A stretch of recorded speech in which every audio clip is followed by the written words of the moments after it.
Oi, eu sou o Yuri e hoje eu vou contar pra vocês a história de um bando de desconhecidos que se juntaram pra fazer um jogo e deu certo. Ou, mais ou menos. Acompanha aí.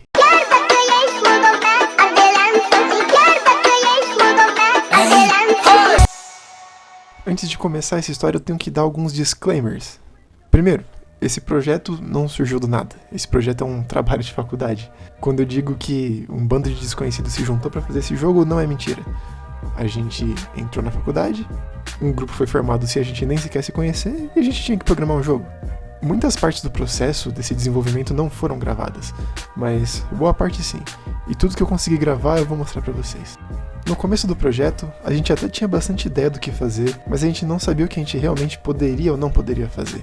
Então a gente decidiu não decidir muita coisa. A gente preferiu ver o que dava pra fazer antes, pra depois criar uma história. Então eu parti pro GDevelop. O GDevelop é um software gratuito de desenvolvimento de jogos. Ele é bem mais fácil de usar do que a Unity ou a Godot, por exemplo, e também, por ser mais fácil, é bem mais limitado. Mas pra quem não entende nada de bosta nenhuma, o GDevelop tá mais do que ótimo pra fazer o trabalho. Nesses primeiros protótipos eu ainda tava batendo a cabeça pra entender como é que eu usava cada ferramenta e cada coisa dentro do programa, mas com o tempo eu fui melhorando e no final do projeto eu já tava praticamente sendo o melhor amigo do GDevelop. Nessa primeira fase de desenvolvimento, a gente só tinha um quadradinho azul que batia nos quadradinhos vermelhos e deixava um rastro de destruição pelo chão e por onde ele passava.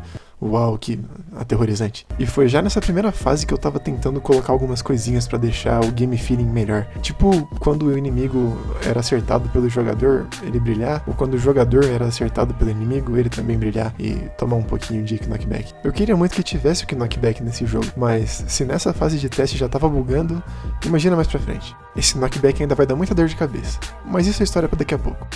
Ainda que não tivesse perfeito, a gente já tinha algumas mecânicas básicas pro jogo. A gente já sabia que a gente podia movimentar o personagem em 8 direções, num negócio bem top-down ali, a gente poderia atacar pra todas as 8 direções, então só faltava dar um cenário pra isso. Colocar um pouco mais de vida nesses bonequinhos sem graça. E o cenário que a gente escolheu foi apocalipse zumbi medieval. A gente optou por fazer um negócio em uma pegada um pouco mais sombria. Eu sou bastante fã de Dark Fantasy, e jogos que foram referência nessa parte são Darkest Dungeon ou Blasphemous, por exemplo. Toda essa estética de um mundo decrépito, caindo aos pedaços, que não existe muita bondade, a gente decidiu abraçar tudo isso e colocar no nosso jogo. Nesse universo, os zumbis são chamados de profanos. Eles funcionam igual qualquer outro zumbi normal de outros universos da cultura pop. A única diferença é o nome. O protagonista dessa nossa história é o Franz. Ele já é um cara mais velhinho. A missão dele é encontrar uma cura para essa doença que transforma as pessoas em profanos. E essa cura é pra neta dele, a Hope. Existe uma lenda que diz que, nas masmorras, existe uma cura pra essa doença, mas ninguém sabe se é verdade, porque todo mundo que foi até a masmorra não voltou pra contar a história. O Franz, vendo desesperado e sem saber o que fazer com a neta dele doente, decide arriscar ao invés de só ver ela morrer nos braços dele. O jogo vai ser justamente a história desse avô se aventurando por uma masmorra, procurando pela cura pra neta dele. Já tendo os personagens e o cenário, eu comecei a desenvolver a arte. No começo a estética ainda não estava muito bem clara na minha mente, eu tentei fazer usando várias cores, mas eu acho que não ficou muito legal. E foi procurando por referências no Pinterest que eu encontrei essa imagem aí. Assim que eu vi essa imagem eu me apaixonei pelas cores. Então eu literalmente roubei essas cores e comecei a botar a mão na massa. Infelizmente eu não tenho gravado nenhum processo de eu fazendo as artes, mas eu tenho algumas artes antigas para mostrar para vocês. Essa é a primeira versão de um tileset que eu fiz. Tudo começou com o personagem principal, o Franz. E depois eu fui colocando mais alguns outros personagens. Eu criei 3 inimigos, e um deles nem sequer foi pra versão final do jogo, paredes, pilar, algumas variações pro chão, e coisas que eu achei que seriam úteis no desenvolvimento dos mapas. Com as artes em mãos, eu voltei pro GDevelop e coloquei as coisas pra funcionar. Originalmente, o Franz teria uma espada, e ele balançaria essa espada pra bater nos inimigos dele. Mas, desde que eu tentei fazer uma espada balançando e acertando os inimigos, e eu achei que seria muito difícil de fazer, eu acabei optando por dar uma lança pra ele.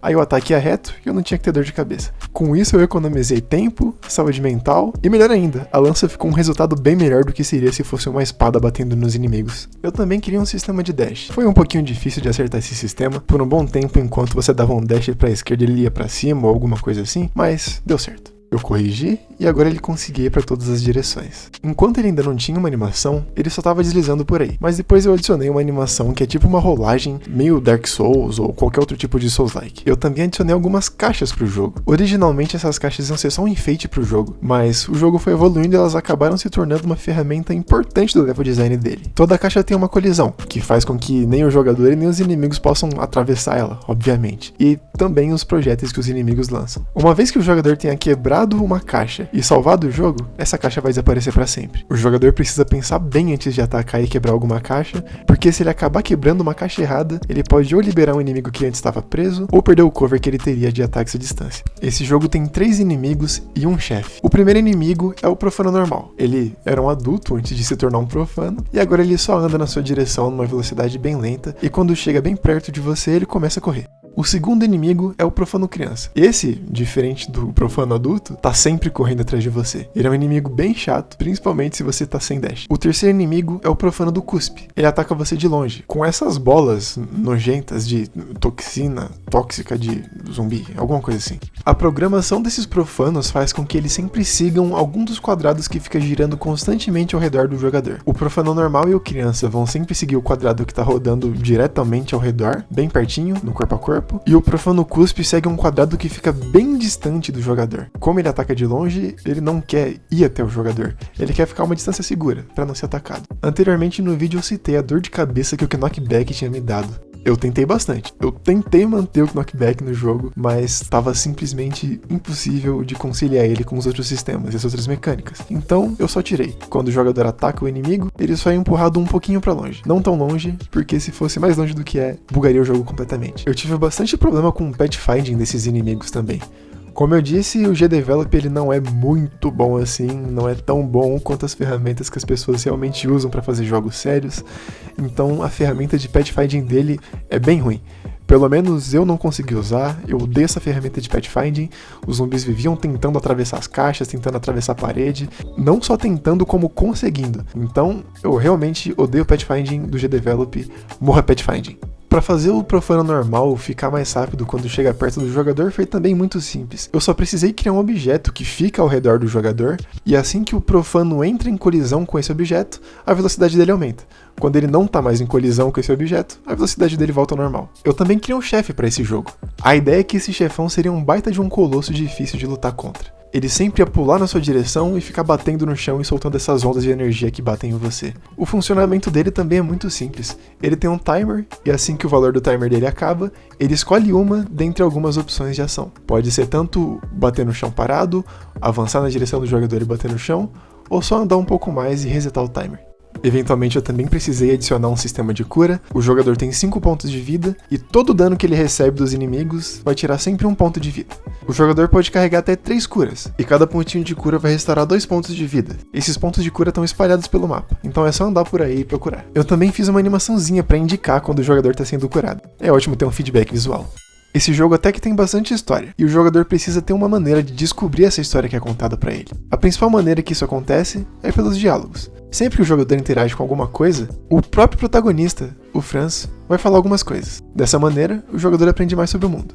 As ideias iniciais para esse sistema de diálogo é que tivesse uma janela bem grande com o texto e um personagem aparecendo, indicando que é esse personagem que está falando. Quando tivesse um diálogo entre um personagem e outro, esses personagens iam mudar de posição, indicando quem está falando o quê. E é nessa parte do projeto, inclusive, que acontece o melhor bug de todos, que é o bug do Franz Balão. Eu demorei um tempo e quebrei a cabeça para conseguir fazer os diálogos passarem e os personagens conseguirem conversar uns com os outros, mas no final deu certo. E para contar essa história que é bastante densa, eu também criei uma outra mecânica auxiliar, que é a mecânica das cutscenes. Enquanto você vai passando pelo mapa e interagindo com as coisas, às vezes o Franz vai interagir com algum gatilho, alguma coisa que vai lembrar ele do passado. E ao lembrar do passado, ele vai ativar uma cutscene. As cutscenes nesse jogo não são nada mais, nada menos do que as lembranças do passado que o Franz tem. Lembranças que vêm para a cabeça dele e surgem em forma de imagem para o jogador. Eu tenho que admitir que esse processo de criação dessas cutscenes não foi muito simples. Foi meio caótico, mas muito por minha culpa. Eu tô bastante acostumado a trabalhar com arte digital e tudo mais. E quando eu uso o Clip Studio Paint, que é o que eu uso para desenhar, eu consigo só ficar reescalando as coisas sempre, aumentando e diminuindo elas.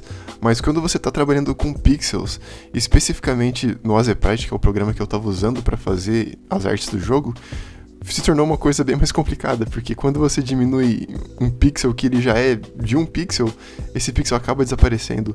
As linhas que antes eram grossas, elas ficam irregulares. Um negócio que era 4 pixels se torna uma coisa de 2 pixels e fica tudo muito estranho. Então, trabalhar rescalando essas coisas e ajustando elas para elas encaixarem do jeito que elas deveriam ficar, nossa, foi uma dor de cabeça. Mas no final, meio que deu certo. A gente conseguiu usar o que eu fiz ali e tá tudo bem. Agora que eu já tinha desenvolvido vários desses sistemas básicos que o jogo precisava, eu podia começar a realmente fazer as fases do jogo e fazer uma progressão, levar o jogador do início até o fim. O jogo não é muito grande, ele tem umas 30 fases, e nem todas são fases de lutar contra inimigos. Algumas delas têm só história. Como nesse ponto a gente já tinha desenvolvido uma lore pro jogo, eu foquei em fazer primeiro as salas que tinham história. Eu via o que tinha de importante naquela sala e criava um cenário ao redor disso. A gente tem, por exemplo, a sala que foi carinhosamente apelidada de berçário. Essa sala é para ser o lugar da masmorra onde ficavam as crianças que acabaram se tornando profanos. Enquanto você anda por essa sala, você vai ver vários elementos que contam mais sobre a história desse mundo, tipo os pichos pela parede, ou uma interação que você tem com um zumbi pequeno que não consegue nem se levantar para correr atrás de você no centro da sala. Eu vou deixar passando aí na tela alguns dos cenários que eu fiz, foi bastante coisa, e foi bem divertido fazer. Com certeza foi bem mais divertido fazer do que colocar isso no jogo e arrumar as colisões. Essa parte foi um inferno. Para essas salas que eram mais importantes e contavam alguma história, eu desenhei vários sprites adicionais para acrescentar mais para a história. Mas se a sala não tinha nenhuma história para contar, isso era para ser um desafio que o jogador teria que enfrentar para chegar nessas salas, então a gente não precisava de muitos sprites. A gente só precisava de um desafio para entreter o jogador entre essas passagens de um lugar para o outro. Na verdade, essa parte é o jogo. Eu montei várias dessas salas sem nem pensar onde eu colocaria cada uma delas. Eu só fui montando várias, e pensando no que eu poderia fazer com as ferramentas que eu tenho. 3 inimigos e caixas. Depois que eu já tinha todas as salas prontas, tanto as salas com história quanto as salas com desafio / inimigos, eu precisava juntar todas elas, fazer com que o jogador conseguisse transitar de uma para outra do início ao fim do jogo. Essa parte também foi bem chatinha. Eu tive que arrumar as colisões que ficam transportando o jogador de uma cena para outra, e pode até não ter sido tão difícil, mas com certeza foi bem trabalhoso. Como a gente já tinha um mapa no qual a gente conseguia andar, agora a gente só precisava fazer alguns impedimentos para que o jogador não fosse direto do começo até o final do jogo. A gente colocou algumas chaves e cadeados pelo mapa. Não necessariamente chaves e cadeados, mas alguns lugares com a passagem bloqueada e alguns objetos que ajudam você a liberar essa passagem. Por exemplo, o primeiro impedimento que você encontra no jogo é um deslizamento, e para passar por esse deslizamento, você precisa encontrar uma pá. Quando você já interagiu com uma pá e está carregando ela no seu inventário e interage com o deslizamento, você libera essa passagem e pode continuar andando pelo mapa. Como o jogo até que é bem grande e um pouco difícil, era simplesmente necessário colocar pontos de salvamento espalhados pelo mapa do jogo. Sempre que o jogador interage com um desses pontos de salvamento, o jogo computa todas as salas que você já passou e limpou e todos os itens que você já pegou. Eu tentei ao máximo resumir qual foi a minha experiência com esse projeto, como foi o meu ponto de visão criando Bonds of Hope. Eu fiz bastante parte da arte e da programação. Eu tive ajuda na programação, eu tive ajuda com o roteiro. As músicas eu nem sequer cheguei a tocar nelas. Então, se você quer dar uma moral pro trabalho de todas as outras pessoas que estão envolvidas nesse projeto, entre no itch.io, o jogo já está disponível para você baixar, para você jogar, para você testar e ver qual é essa história inteira que eu tentei resumir em poucos segundos para vocês. E é isso. Eu me diverti bastante fazendo. Foi um processo bem complicado, bem difícil, mas foi bem recompensador. É bem divertido quando você finalmente acaba e pode ver aquilo que você fez, você pode jogar e você pode falar: nossa, eu que fiz isso aí. Eu lembro quando eu tava fazendo isso e quando eu quase fiquei maluco e bati a cabeça na parede repetidas vezes. Quase fiz isso, né? Eu não cheguei a bater a cabeça na parede, mas foi quase. E foi um processo bem legal, bem divertido mesmo. Então, obrigado por acompanhar até aqui. Manda esse vídeo aí pra alguém que gosta de desenvolvimento de jogos também. Dá uma moral pra mim aí. Foi bem complicado, eu nunca gravei um vídeo, nunca nem sequer editei um vídeo antes. Então dá essa moral pra mim aí. E valeu, é nóis. Tamo junto aí. Tchau.